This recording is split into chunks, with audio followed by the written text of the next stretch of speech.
remote. I'm going to get started, but I won't really get into the trip till everybody leaves. I hope you'll notice on the table in the back are photographs of the trip. Many of those will be on the screen, but a lot of them aren't. Those are photographs I made in Uganda, and then I sent them back here, and thanks to Amy, Amy's the one that printed them off, and then thanks to Troy, he's the one that had put them on the screen so we have projection. Thanks to Alan, he bought this nice little clicker so I can click and point all at the same time. And so you're seeing a cooperative effort of people in order to make this happen. The fabric that is on the back table was bought in Uganda, and that was bought for the women at Oasis House to make their purses and things that they make out of for sale. So I've had to hold them off until after this presentation. So after this, that fabric will become whatever they make out of.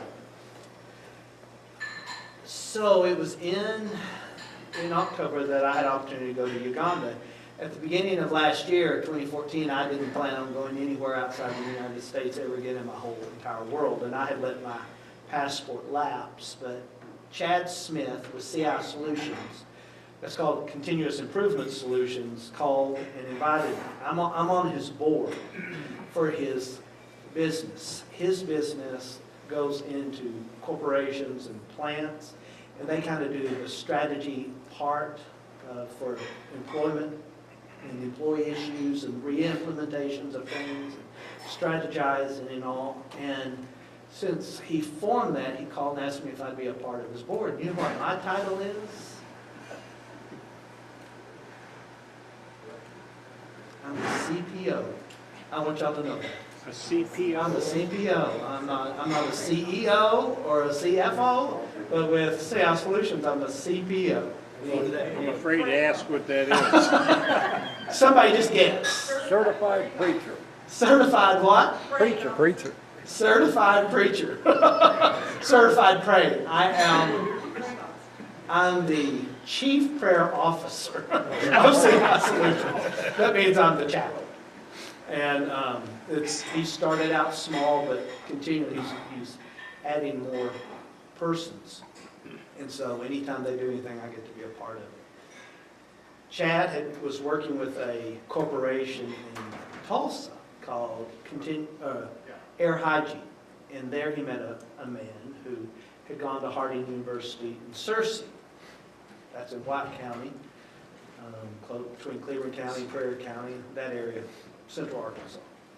And this man, he invited Chad to know more about Uganda. So Chad and his wife Jennifer were going to go on they were getting ready to celebrate their 20th wedding anniversary. And this guy convinced Chad that that's where he needed to take his wife, because Chad wanted to do something big. So Chad went to Uganda the first of the year. He met the group at Kibo Group, that I'll tell you about more.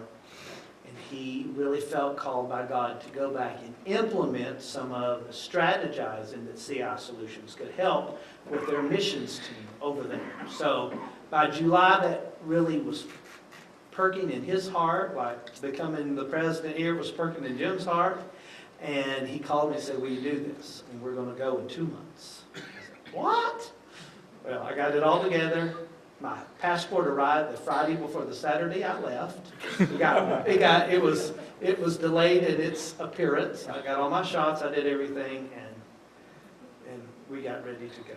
And so I'm going to tell you about my trip to Uganda. I'm not telling you history of Uganda. I'm not telling you intellectual stuff from Uganda. I'm giving you the Jaimie Alexander from Arkansas opinion of Gomer Pyle goes to Uganda.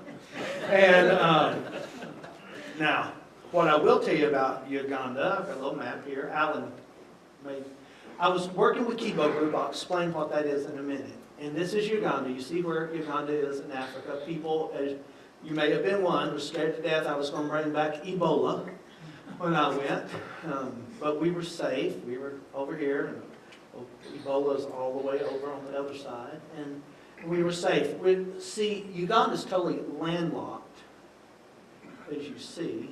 But then you see this little river that runs through here? That's called the Nile River. And over here is Lake Victoria, wherever it is there. And that is the mouth of the Nile River. And we were in Jinja, Uganda, right at the source of the Nile. And so the countries that are around Uganda, which is in East Africa, are Kenya, South Sudan, Congo, Rwanda, and Tanzania. And so it's totally landlocked in there. While we were there, they actually celebrated their Independence Day, which was their 52nd Independence Day as a British colony. So, and you pretty much know what happened once it was liberated from Britain and Idi Amin's regime came in. The difficulties came, well, the devastation of all those days is pretty extreme.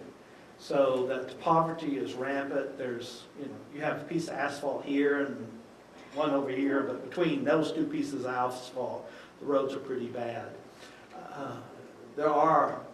I don't think there's any speed limits. I sure didn't act like they were.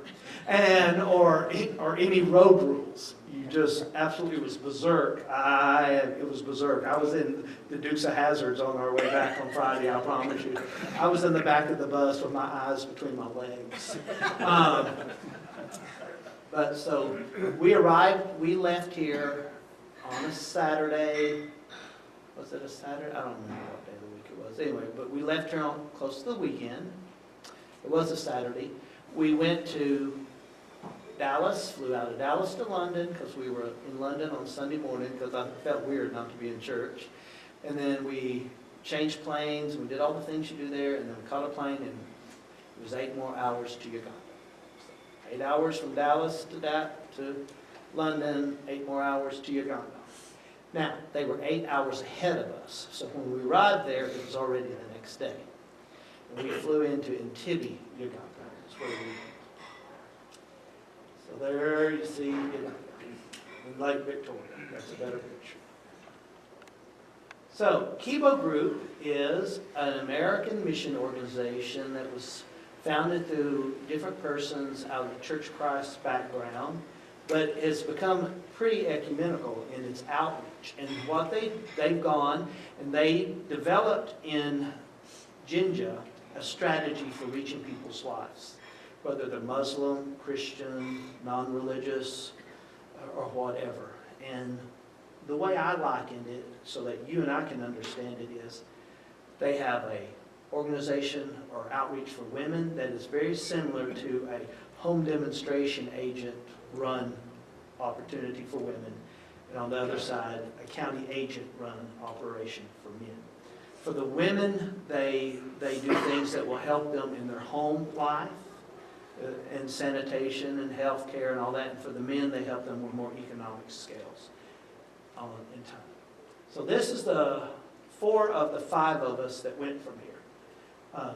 This guy here is from St. Louis. He worked for Anheuser-Busch, left all of that in public relations part to work for CI Solutions. And he was the fun guy, David Wilson.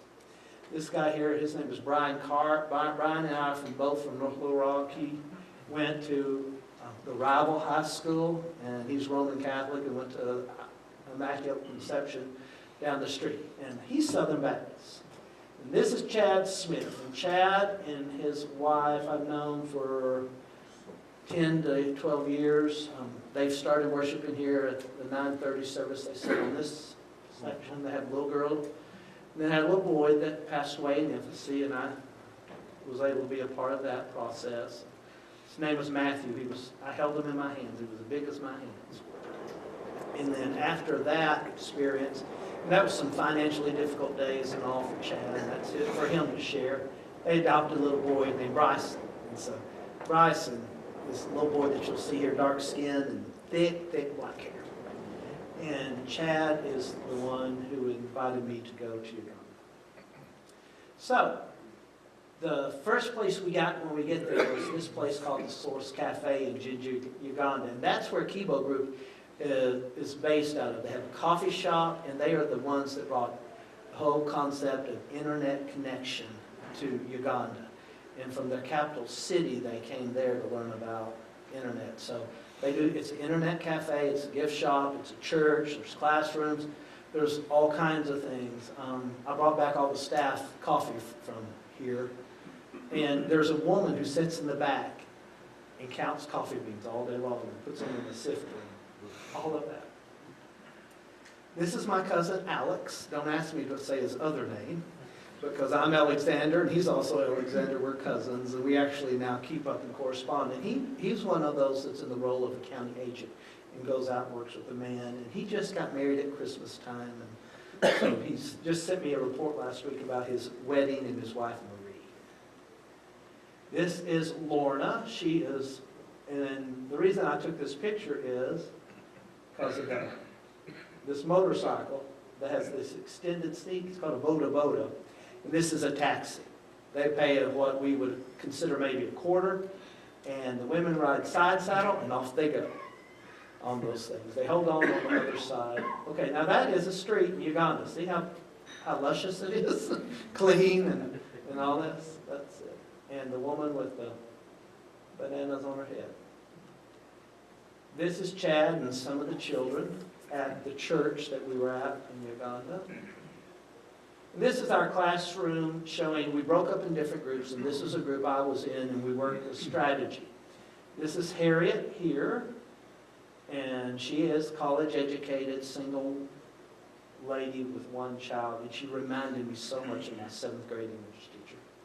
And this is Duncan, and that's Alex, that's Lorna. This is a guy, his name is Ben, he lives in Tulsa, Oklahoma, and he's that kind of the Troy of the Kibo group that is based out of here and goes and does all the stuff. And then this is Dave Wilson. That's us just working in our strategy group, coming up with ideas of how they can be more effective in their roles in ministry. Now, this room I was in here, they're doing all this talking all the time, and my attention would be drawn away. Well, this was what was out of the window that I watched this painting being painted. And actually, in front of the window are old railroad rails that they've cut to make bars on the window. So I used my camera and went in outside the bars, and I caught this. And there's street vendors all along the streets that sell these paintings. And so they were fashioning this painting. Of course, as I watched it, they were always bartering with me on the other side to buy that painting. I did not buy the painting. There it is. It rained one day. They just left it out there. It rained on it. They're painting it with house paint. And this is the church that's part of Kibo Group. We were there on World Communion Sunday. So on that one World Communion Sunday, we went both, for Brian Carp, we went to Mass in the Roman Catholic Church, and then because we were there with Kibo Group, we went there with them, and in both places we had communion that day. I want to introduce you to some of the children. Now, I was a big old tough he-man. For most of these children I saw, I took all these pictures, even though you think I'm from National Geographic and I took these pictures. But these were just the normal children we saw, but I'll tell you about the one that got the best of me. These children is when we went out with a group, and I'll tell you about going out with a group to build a stove. These were part of the children of a village. These children were going to collect water out of the Nile River, and I asked them if they would stop and let me take their photograph, and they did, and they are standing in stickers that you and I wouldn't be happy in there. This little boy does have on shoes, but the little girl was barefooted. And they lived absolutely in squalor. That couple did. These are children of the village where we went. This is a little boy that's at a fishing village. We caught a boat at this fishing village. We scaled the wall and paid the price for a boat to go out on Lake Victoria so we could go, and I can say I floated on the Nile now. And this little boy was part of the village. You see in the background, this mother is washing her children on the end of this little place where she lives. She had about 4 children. She was washing them, giving them baths with water from the Nile. And ironically, it was Saturday night when this happened. These are little girls. I know their hair's cut short, but you can tell they're little girls because they all have on dresses. In Uganda, you'll find this interesting. Cleavage means nothing in Uganda. I saw things I would never see in the United States and Uganda as far as this end. But the big thing there, women cover their thighs and their legs and their hips. So that's why wraps and skirts and all are so important, because a man's eye is turned by thighs and hips in Uganda. And you would go by these dress shops. They had strange little dress shops just everywhere, and they would have a white mannequin, a Caucasian mannequin, and they would have put a board at the hip and put a dress over it so the hips stood out like that. And believe it or not, not one of us on the group took a picture of the mannequin, because I asked them so I could show that. These are children walking home after school. This is in front of the cafe in Jinja. These are village children. You see, like this little boy's shirt, it's not his shirt, it's somebody else's, and it's ripped. Their clothes were pretty bare and sparse. This is a young mother carrying her child. I saw this all the time, and not I ever saw a child crying. That child is that's just a piece of fabric that she ties at her waist, and she ties that child so tight in that they just ride along. But not only do the adults carry children that way, children carry children this way. So children are left to take care of children, and we were with all these children, and they weren't upset about having to take care of each other. If they were, they certainly did not let on about any of it. This is the little boy that got it to me. This was a Saturday morning, because we had a free time on the Saturday morning when he was selling bananas. And Brian and David and I were walking up the street. We had walked to locate the Roman Catholic Church so we could attend there for Mass the following day. And as we were walking, we met this young man. And so we started talking to him, because the primary language in Uganda is English, because it was a British colony, even though they speak their own native language called Buganda. And so we were asking him, and we asked about the price of a banana. Now everything there is in shillings, so it's 1,000 shillings. A banana was 2,000 shillings, which really is nothing. And I had 1,000 shillings, and Brian had 1,000 shillings. So together it took two of us to buy one banana. And you know who got the banana, because he was skinny and I'm bigger, so I had the banana. And Dave Wilson was there, and he asked the little boy, he said, well, have you eaten a banana today? It was kind of harsh the way he asked. Have you eaten a banana today? I thought, well, he's kind of being gruff with the boy. And the little boy looked up and he said, no. He said, I'll give you 3,000 shillings to eat a banana. And so the little boy took him, he put it down. He started eating his banana. Brian was really being nice, but I told him later, I said, you scared me. I would eat the banana too. And there was a group of men that started coming down the road, 3 or 4 men. And as the little boy was peeling his banana, he noticed them, and you could see fear come over his face. And when he did, he looked up and he said, eat your banana. And I thought, I'm thinking on my end, well, I only own half this banana.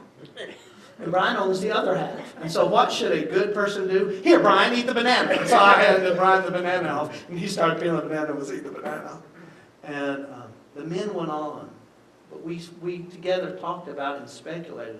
He was pretty fearful, I think, that they probably were going to steal his money that he had made all day, which is common.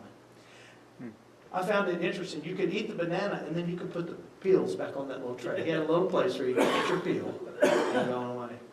But he got the best of me. That little boy got the best of me. And we were all together back 1st of December, and he was at the top of our conversation. We didn't have any way to know what happened to the little boy with the banana.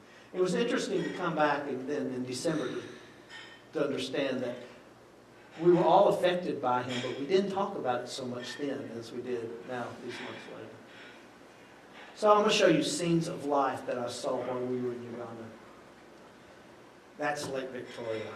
That's a picture I took within the group.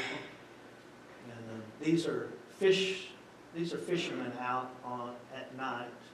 Now, I wouldn't eat anything out of that, because, you know, whatever's going on in the houses and streets, it's going into there. And so I was a vegetarian in Uganda. I thought I'd lose 15 pounds, but you know what? You don't lose 15 pounds on carbohydrates. And so, and y'all talk about pancakes. They had the best banana pancakes over there. So order Ugandan bananas, put them in the pancakes here, and we'll make a killer. This is the boat that we rode in out on the Nile. To get to the Nile, this is actually Lake Victoria. More fishing people. When we floated out on, this is right at the source of the Nile River, right here. And so we boated out to this area and got out on this little island. And there was a little monkey running around wild on the island. And it wasn't me. And this is that little fishing village where we caught the boat. Okay, I know y'all would be interested in this if you're in Bella Vista. I want you to understand, this is the golf course. This is a scorecard from Uganda, from that golf course. Because it was a British colony, they did have a golf course. And I want you to see who mowed the yard, right there.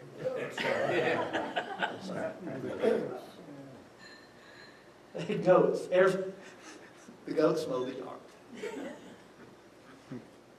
So I took that for your let's go buy some meat in Uganda. Would you like to? This is a open air butcher. I mean, it's on a city street where you have a dress shop, a butcher shop, and all. And you see about the width of a store in Uganda.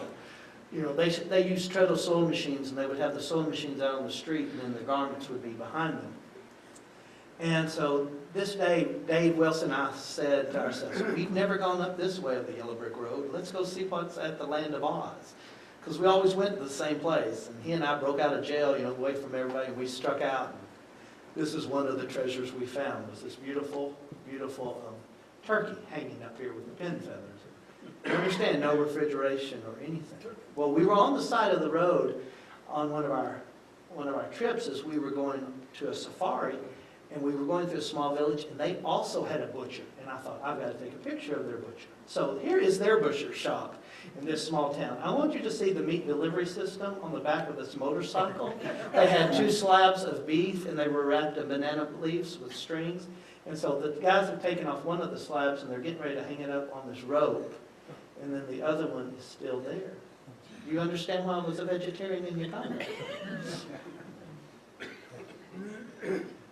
This is Clint Davis, who is president of the Kibo group that lives in Tulsa, Oklahoma, who went to Harding University. He lived in Uganda as a missionary. He helped get all this started in Uganda. He's 44, 45 years old. And this day we were being taken on the first Monday we arrived to a Ugandan restaurant. I know you think it looks like a garage, shade tree mechanic garage, but that is the door to the restaurant that we were going into. And this is the lovely cuisine we were served. And where we went in those metal doors, to your left was the kitchen, where you could see everything. Right, well, there's greens, and there's beans, and there's chicken, and there's all kinds of things, and they're all cooked on these charcoal burners. And that's when you just walk past it, you see the food there. And that is the dish room, right beside the kitchen. Everything is done on the ground. Of course, women have to do all the work. They never bring a dishpan up to their waist. They never set it in a chair. Dishpans are on the ground, and that dishpan becomes your laundry pan, it becomes your bathtub, it becomes whatever you need. And so if the women weren't on the kitchen side working, they were here, but there was no separation from them. And this was your lavatory. And it was right by the food and by the dishwashing, and that's Clint and Chad washing their hands, preparing to eat. And all water is brought in these yellow containers. It's all brought in. And this was what I got to eat. I just said, bring me rice and greens. I was safe with rice and greens. I don't know what kind of greens they were, but I love greens. And that was more greens and rice than any person can eat. And this is a person around me. They never gave us a menu or anything, but because it was a Ugandan restaurant, the people there understood what everything was. We depended on them. So as I saw a plate being served, I just said, okay, I can eat greens and I can eat rice. Just give me that, and I'm safe. And That's another meal. This is a kind of a cornmeal substance. I can't remember the name of it. You eat it with your hand, and it's supposed to be what you scoop the rest of your food up with. It needed salt off the bat. And that's some kind of squash thing, and then beans and all. So kind of, it's not far from the South, you know. That's the lovely tablecloth we have. And this is the main meat that was always served is goat. And so next time you want to do shish kebabs, just do goat kebabs. And these boys worked so hard to cook that goat. This was at the church. They worked when church was out on a Sunday. They worked all day. And they just butchered. There was no rhyme or reason how they butchered the goat because we watched them. I mean, if there was a tendon or fat or gristle or bone, it was part of that. And you see in the back these banana-looking things. They were plantains, but actually that was wonderful. They taste like a baked potato. That's what it. And they always called potatoes Irish potatoes there. They never just simply said potato, but said Irish potatoes. These were my two lovely ladies that I dated while I was in Uganda, Mary. They're twin sisters. This is Elizabeth, and this was Miriam. And they were this is where we stayed. This is the kitchen at the place where we stayed. It was an outdoor kitchen. We stayed at a place that used to be Idi Amin's when he was in regime. It's actually owned by a guy from England, and his wife is Southern Baptist from the United States. So our accommodations were very generous compared to everybody else's. But these girls were orphaned when they were 3 or 4 years old in Kenya. They were taken in by a lady in Uganda and in Entebbe. She had died when they were 16. They were back homeless again. So their life and existence was working here. They did live off the property, but they came and worked 12 hours a day. And if you see Miriam here, who does she make you think of? For me, it was Leslie Uggams. I told her, I pulled up my phone and found Leslie Uggams' picture. She looked just like Leslie Uggams. I said, if you come back to the United States, I'll get you a job. You'll be a lookalike for Leslie Uggams.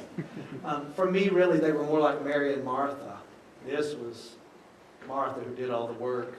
And this was Miriam who greeted me and said, isn't my hair pretty? This is a fruit stand, and you see the beauty of the fruit, and the bananas and the pineapple. The pineapple was not as acidic as we know it here. It was much sweeter like candy. And the bananas were absolutely different too. It was odd. You would just think a banana and pineapple would be banana and pineapple, but they weren't. And this is just a roadside market in front of somebody's home. That's just the motorcycle again, Lorna. The city street, there were people from all over the world that were in Uganda while we were there. So these women are actually from Sweden. That is a construction site in Uganda, in Jinja, that's taking place. We walked past it every day, but I didn't want to walk under it. Across from, that's just a store. Guys, you and I would have it made in Uganda. Poor women, the two Dorothys and Mary, you would not like it. Because when you serve your husband, you go to the ground on your knees. And if your husband decides he wants many wives, polygamy is accepted. Outside my hotel room every morning, my door, this is what I got to see. I got to see the cows and the goats. They were all right there. There were street vendors. And the funniest street vendor I saw was a man. And he had his arms out like this, and on his arms were bras, ladies' undergarments. And I'm thinking, do they even use those here? But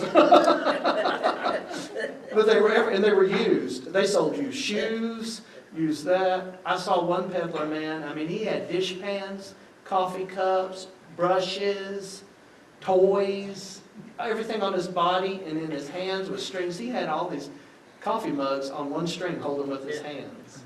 They clanked together and all. They carried more things on their bodies, but a whole bunch of brassieres was kind of strange in the middle of the day.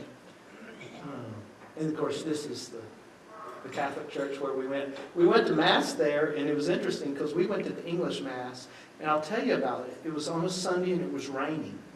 And you understand, most people have to walk to church, and it's unpleasant.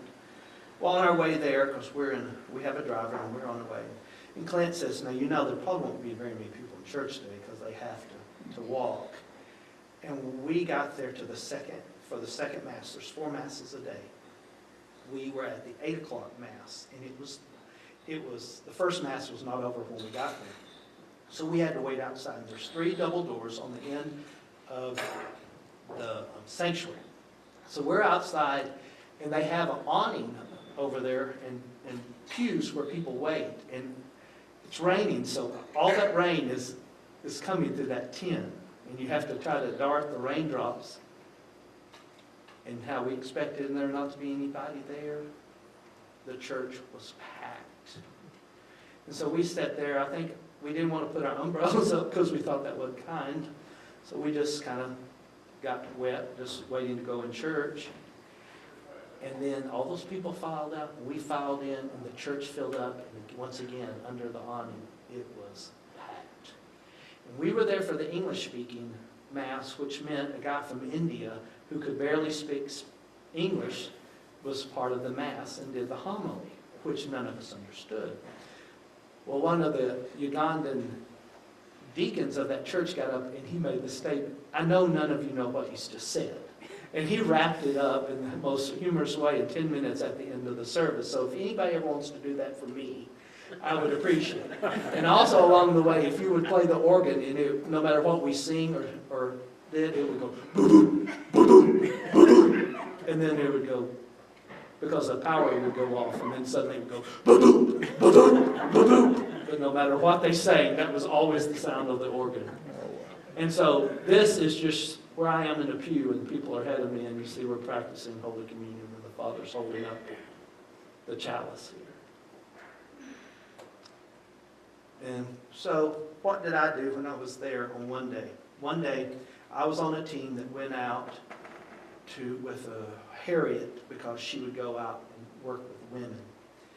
One of the big things in Uganda, because there's no electricity, there's no indoor plumbing, there's no running water, there's none of dirt floors and all that out in the villages. Not so much in the city, but out in the villages. We were going out in the village. We were going out with a group that helps build mud stoves and cook shacks. Because there you have a small main house, and then you have a cook house, and you have this house, and you have outhouse, and you have everything. A dovecote and all. And on our way, we had parked, and we were walking, and this man was rethatching one of the outdoor dependencies on his property. And so we get there, and we're going to help build a stove. This is the family that we met. This is the wife, and that's her husband, and these are the children when we got to the village. And we kind of, at first, did a home tour to see about the living conditions. We were invited to look into people's cook shacks and see the stoves, or if they didn't have stoves. Most of the time, they cook on the ground, just one small fire. There's not a chimney in the house. They just have windows with no glass on them and doors, frames with no doors. They just let the smoke go out of that. Open air cooking like that in a refined area causes a lot of problems for families in Uganda. Because a man has the right to do anything to a woman and really not ever have to suffer any charges, the whole reality of cooking causes a lot of disharmony in families. So the wife, who has got to take care of all the meals, is out of charcoal. And she has to go find firewood this day to have a fire because she's got to prepare 3 meals a day for her family. And so she goes out and she tries to find something to use to burn, and she comes back and she doesn't have any. Or she's gone out to try to find whatever she can find to start the fire, and it takes her extended period of time. And she comes home and her husband is hungry. Well, he takes that out on her. And there's no retribution for it. Or because they wear fabric and long dresses all the time, she's working in the fire and her dress tail catches on fire. Or the children are there and being shielded, they fall into the fire. There's devastating things that are caused because of this open air cooking. And so the Kibo group tries to bring women together, and they don't care if they're Muslim, Christian, non-Christian, but they bring them together on a common group, just like a home demonstration club. And they help the women to help each other to improve their living conditions. The women have to ask their husbands if they can do it. They have to buy into it. And then they come up with a president and a vice president. I mean, it was funny when I sat through a club meeting and thought, really? Am I sitting through a United Methodist Women's meeting? Because they had all the offices. And not that they really do anything, but they all had titles. So they felt of self-importance. That's part of it. And then collectively together, like, piecing a quilt and then going to a quilting or helping build a barn or whatever. The women collectively get together and help build a stove. Now, this is where I was there and witnessed the stove being built. This is the main house. This was just a little open area. The children all stayed out of the way. They never asked for their mother's help. They knew not to cross an adult.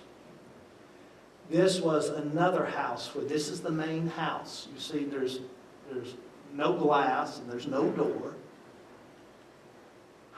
That's just a little outbuilding. And we thought free range was a big deal here. Well, there it's the common thing. And also they may have corn in this row, and underneath the row they'll have like a bean crop. There's no just row of corn, row of potatoes, row of whatever. Everything's grown together. That's one of the kitchens we go in, and that shows you how the open air cooking is. Well, in that same room, they had this brand new stove. They've already been there and built them a stove. But they're so proud of their stove, they won't use it. And you see the stove is down on the ground. There is a vent pipe here, and on the other end is a hole that's been made into the wall so that the smoke can go out. There is 2 holes that are of varying size, and those are based on the size of your cooking pots. This construction is not concrete. That is all water, little pieces of grass that had been cut up real fine, mud, and the residue from huge termite hills. And they bring all that together, and they don't have a cement mixer. They put it all on the ground, and they hike up their skirts, and they beat it with their feet, and they throw it with their hands and make bricks. And that is the result of one that's dried. So here we are. We began this process of taking the machete and chopping up the grass. And yes, I got to participate in that. And it wasn't taking long before I was going, but they all formed this circle and sat in their circle, and they started cutting up the grass. This was where Brian and I took turns working in this place. And then they bring it all together, and this is the combination of all the ingredients I just shared, and all the women get to work. And they worked it, they put water in it, and they churned it up. They keep churning, and then they began dancing on it. And they made music with their lips. And there was a lady there that had a headpiece. Really, this woman has on an apron that's made out of a mesh bag, a tow sack. And but they had their heads wrapped, and one lady took her head wrap off, and whoever they tied that around, that was the woman that got to go out there and start dancing. And they go, and they dance, and they shake, and they do all kinds of things, and they dance over it. Well, this was the house where we were building the stove. And this woman, they're singing, they're doing all kinds of things. See, that woman that's got her dress up. And she was not modest, I'll just put it that way. She was not a modest lady. But she's president of the group. When her skirt got ready to fall off, she just hiked up that blouse and just tied that skirt back on. I thought, why did I look at that moment? And they're still working on the earth. And they worked and they worked and they sang. And I was in the building looking at how things were going. And I came out, and that woman, the president, was trying to tie this piece of fabric around my waist. And so I thought, I guess I got to play this game. So I tied the fabric, and I got out there and danced and like the rest of it. And because I had the camera, there's not a picture of it. Now, after they get all the ingredients together and mixed, and we think it's the right consistency, they went and they chopped down a banana tree. And the whole structure of mud is then based around this banana tree. And in the whole measurement, there's not a yard, stick, ruler, anything. Tape measure with their hands and the machete. Okay, they need to be this wide. And they went, whoop, and they cut that for all that they needed. And they hollowed out some of them, so it was almost like a pipe that they used under. So they worked on that. And see, they go in and they put some mud down, and then they put the banana trunk down, and they get the pot, because how big does our opening need to be? And then they're right here. He's cutting a hole in the side of the building so that the smoke can escape. This is the man who owns this property. Now, his wife, not one time, touched her stove. She's in the back cooking for everybody the whole time she was cooking. And finally, they work and they work, and we get to this. And they smooth it out with a machete. And finally, it'll end up looking like this. This is the stove I showed you at first that was the completion. And this is the lady whose husband has 2 wives. And she's one of the wives. She's the one that got to go to the party. The other one had to stay home and cook. But she was the one that was here that was measuring. She understood how the stove needed to be. So she was there to do it. And she was just a young girl. Now, this is the dishwasher. Isn't it nice? This was the dishwasher at that house. It's just a drying rack that's built, and then that's the dish pan that was put on the ground, and all the dishes were washed, and as they were washed, they were put there. There's no dish towels or anything like that. They're dried out and open there. I watched that dish pan haul mud, and I watched myself eat dishes that were washed in that dish pan. Because you know what? They wash the dishes after a meal, and they put them on the drying rack, and then they wash the dishes again before you eat them. And a child does all that work. And these are the children that all sat, and it was neat. I don't think I included. The children formed a children's choir for us while we were there, all on their own, and they sang and they danced and they did all these neat things. And then at the end, we had this meal. This is the man. This is the cook shack we were working in. His wife was on this end. It had not mudded in the walls, so she actually had a double kitchen. She had an outside kitchen and an indoor kitchen. So she cooked there, and then we sat down, and they were nice enough to give us cups of water. Nobody else had cups of water, and they actually gave us white people, they call us mungos or mungos or something like that. They gave us forks to use. Well, there was a girl beside me from Michigan. Her name was Sam, and she was sitting beside me, and she's part of Kibo group.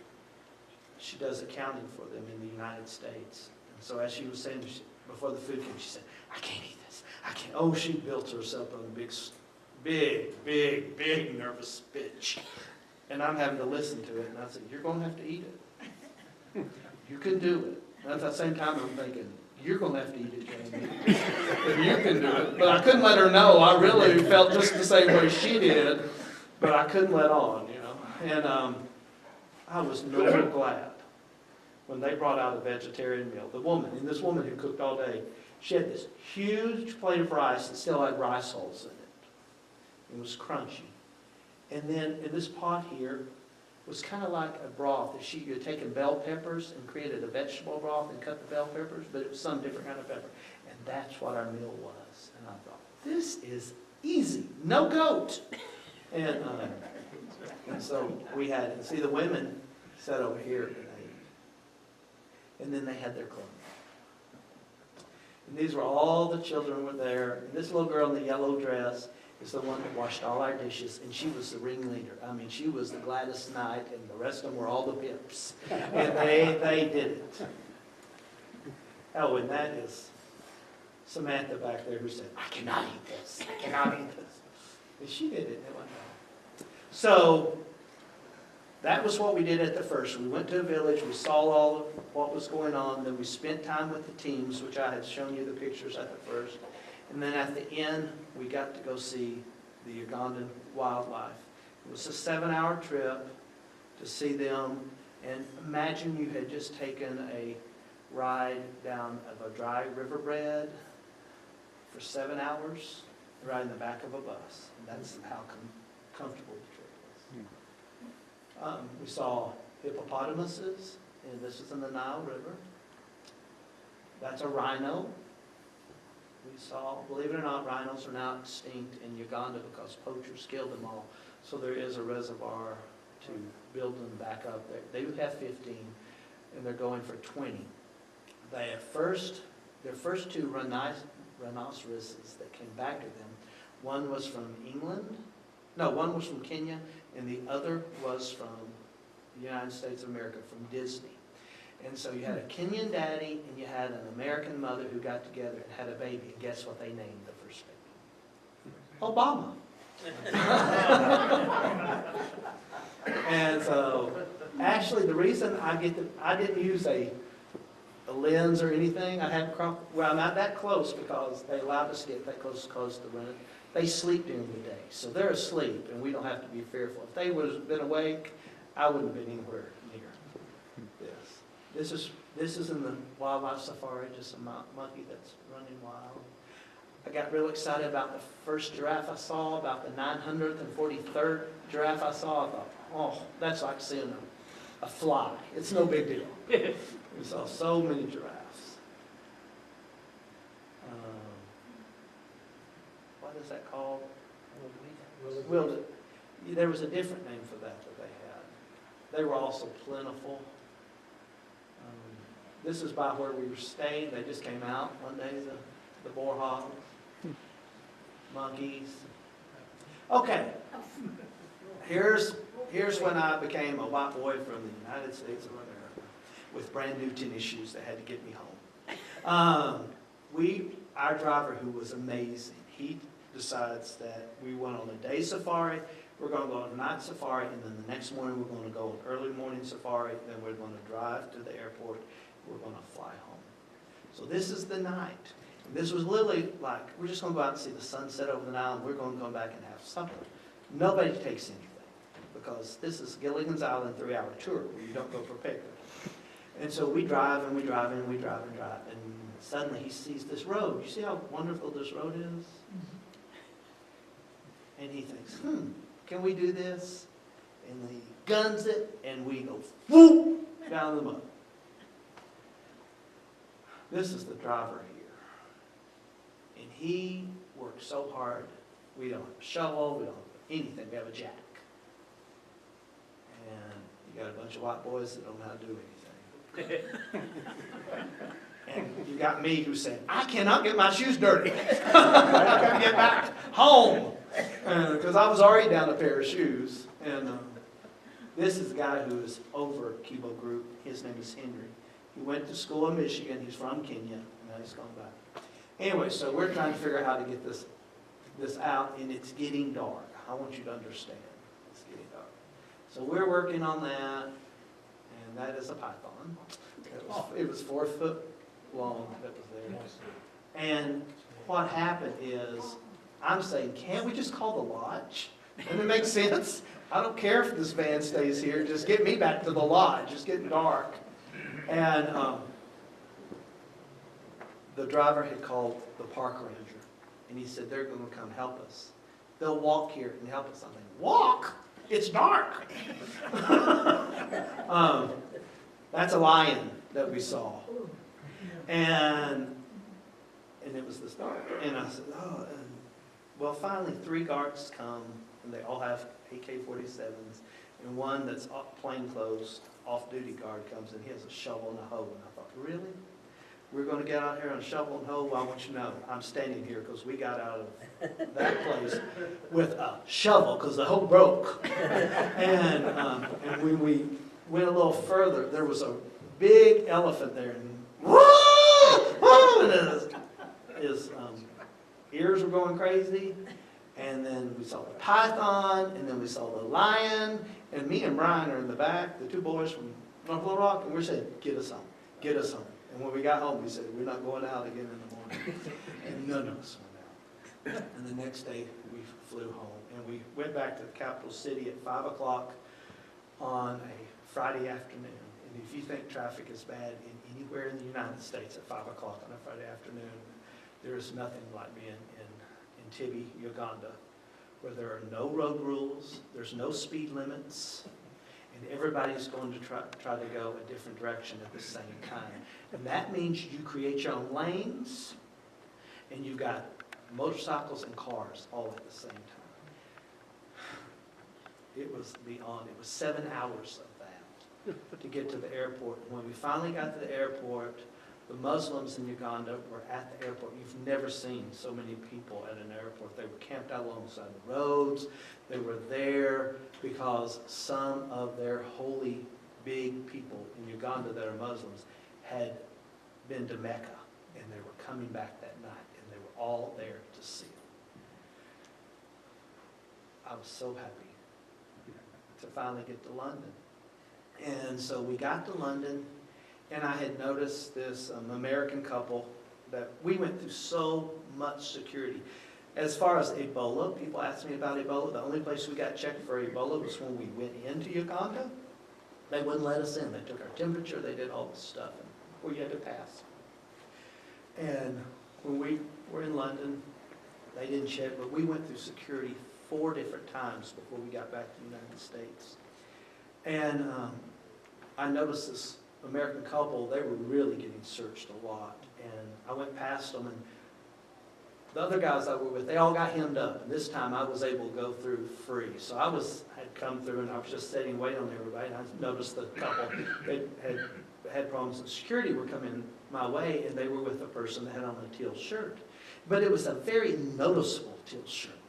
And so I looked at the people, and as they came closer, I looked at the person's knit teal shirt to see what it said. And as they got closer, I said to then one of my guys had come through, I said, "Does that shirt say First Security Bank?" And he said, "It was First Security Bank." So then I saw a sea of teal shirts coming up, so I did. I was sitting there, and I just stood up and said, "Hello, you Arkansans!" And they ended up being a group from Searcy, Arkansas, and Conway, Arkansas. So the leader of the pack came up because, she thought, "Who's this nut?" And so she and I were talking. So once I explained I was from Arkansas and blah, blah, blah. Of course, she had some relatives in Rogers, and we were talking, and suddenly I hear, "Is that Jaimie?" And I look, and it's this couple I know from Conway that while I was in Conway those 2 years, I went to their house for Christmas, and the lady's brother, I was his pastor in Desark, and I'm planning on doing her mother's funeral, so we made funeral plans there in the airport for Pat at that point in time. And so the 8-hour trip that I dreaded on the last stint was great because wherever there was teal in the airplane, Jaimie talked. Because he had been setting for so long, and I got to know the Methodists from this place and this place and this place, and know their stories from around that area. And so that 8-hour trip really for me was like 2 hours, but everybody else that was watching it was probably like 16 hours. And they would say, "Well, that man shut up and sit down." And that's my trip. Very good. If you have any questions, it's 8 o'clock, I'll let you go. The girls with the real short hair, did they just shear it off, or what? Yeah, I don't know. I tried to ask questions, but I think that they just shear it. The parents keep the heads of the girls just cut off as they get older. There's not a picture in there, but it probably is back there of a girls, these two girls in the city that they actually did have a normal hairstyle, and they had these huge stacks of wood on their head that they had. And they just carry, using their hands, and they got all this wood. And so I understood the proper thing to do was to ask before you take a photograph. And so I had a big half a water bottle. And as I got ready to take their pictures, because they had the hair and they had the wood and everything, one of them, I said, "Can I take your picture?" One girl, she got out of the way. The other one said, "If you give me your water." And so I gave her my water, which I drank half of it. And I've got a picture of all this wood on her head. But you can see their hair's normal there. But when they were little, no children, no girls had hair. Looked like they were shaved. They were shaved. How did they keep the meat from spoiling with no refrigeration? Don't ask me. I was vegetarian. How did it taste? Didn't they wash the vegetables in the water? They wash the vegetables in the And you're a water. vegetarian? And I'm a vegetarian, and I survived that part. You know, you have to depend that God is going to protect you some way. You can only do what you can do, you know. Other questions? What would you say is the average life expectancy there? You know, I never did see very elderly people, maybe, you know, at all. I mean, I saw 70s maybe? I don't know that answer really, Jack, but that we never did see extremely older people. Well, the children looked like they were popped And you know, up. I asked about the stomach, because we're used to that, and I asked a person there, and they said, really, that's just part of the way their bodies are. That's no such, there was plenty of food in Uganda, you just had to work hard to have it. I mean, they had sugar cane, they had coffee, they had tea, they had vegetables, they had more food in Uganda, but nothing's processed or prepared. And so I asked about the stomach thing. Understand, that's just the way they're shaped. Sometimes that means malnutrition. Yeah, but in this case, it wasn't. Yeah, you've been to Uganda? You've been to Uganda. Any other questions? All right. All right, Jim. thank you very much, Jaimie. You're welcome. One thing I don't understand, I don't understand how he didn't lose weight. I don't understand to it eat, either, what? except banana pancakes. Yeah, gotta come back really thin, if you would. I'm going to offer the benediction. Father, we thank you for our gathering here, and I pray for everybody's safety as they return home. We're so grateful that in your world we're all united for your Son, Jesus Christ. So for the persons in Uganda that we've seen their photographs, we don't know their names, we don't know their situations, we pray for them. We pray, Father, that they will find stability and they will find life and they will know you.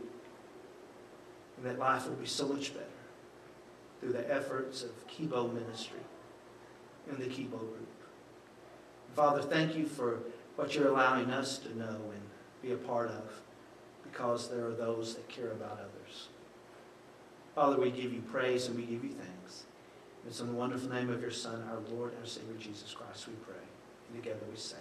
Amen. I should tell you one thing, that last year, 2 years ago, when Andrea Maine and Tiffany Sampson, who's a member here at the church, made a trip over to work in a special needs organization ministry in Uganda, believe it or not, it was in Jinja, which that never meant anything for me until all this trip. So that was another small world event that happened. All right. Did any women propose to you or anything? I never had one get on their knees in front of